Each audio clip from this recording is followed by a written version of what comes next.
oh, I'm breathing out when you breathe in, or I am breathing in when you would actually be breathing out. You see how it's nonsensical? Why would you notice that you're breathing out when you're breathing in? Why do you notice that you're breathing in when you're breathing out? That's exactly what these masters suggest.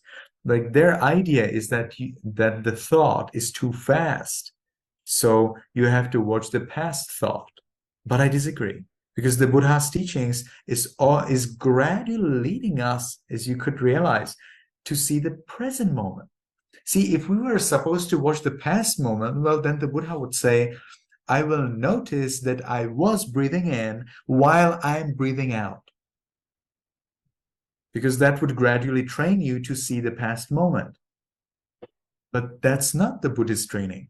It's not the Buddhist idea. It's not the correct practice. The Buddha is gradually leading you to see only the present moment, and everything else doesn't matter. Okay, so these are just stages on the way.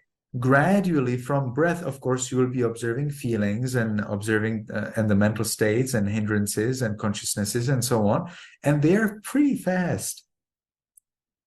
So you go gradually from slower things where it is relatively easy to observe the present state, present situation, to shorter and shorter and shorter and shorter things where it is difficult, but you are already trained from the easier levels. So I cannot imagine that I would be watching and hearing while I'm seeing. I don't understand that.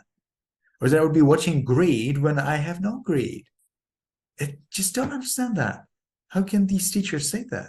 It's totally wrong. We are always in the present moment. At the very moment you slip from your present moment, it is no more vipassana. No more vipassana, sorry. Need to be there. It's called mindfulness. So you will often hear that because we have it in our scriptures, like the commentaries, they say, observe the previous moment. But the Buddha says, do not observe what's in the past. Do not observe what's in the future. Observe the present moment. So the commentaries here are wrong. And the commentaries already instruct us that if something in the commentaries is contradicting what's in the main scriptures, we should reject the commentaries. So I'm actually following the commentaries. Yes.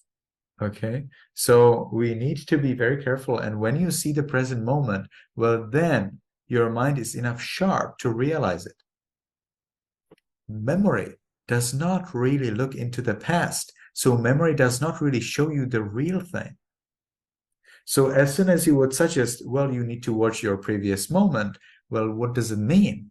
You actually use your memory to realize what happened the previous moment. But what is memory? What is memory? Memory is recreating what happened in the past based on the data that you have got in the past. Yes. It's no more observing the real thing.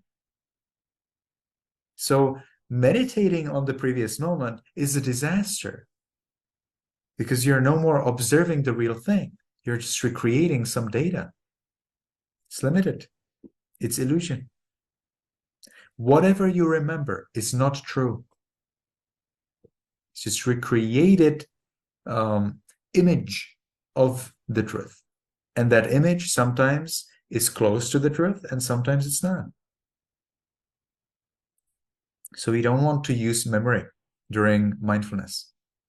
In mindfulness, we of course use memory. It automatically happens, but we are not working with memory. We are working with present moment because memory is not reliable. Of course, memory happens and it's good that you have memory and so on and on, but the focus of the practice is on the present moment. It's on the real thing now. Only then it is reliable. Because when you observe the real thing now, you can get sharper and sharper and sharper, and you can examine those moments within those very short moments. You have time, you have very short time, but you have the potential to work with that present moment. If it is a past moment, well, then you can do nothing because it's past. So I'm very outspoken and critical of this idea of observing past moments, but I'm pretty sure that if you continue meditating and listening to Dhamma, you will come across that. And I want Yes. to make I want to make sure you're ready to be critical towards that. You need to be critical to all Dhamma. There are two kinds of people who become enlightened, all right? The faithful and the wise. Okay? I believe that my students are not Not faithful. quite. Okay? I'm teaching my students to be critical. So if you believe you're the faithful one, you'll have to find a different teacher. With me, Yes. we go very strictly into the critical side. We want to examine, analyze. We have faith in terms of we want to try it out. That's true. But we are also critical. Okay, so we Yes. balance the faith with criticism so that we really find out what's real. We don't want to get something that's not real.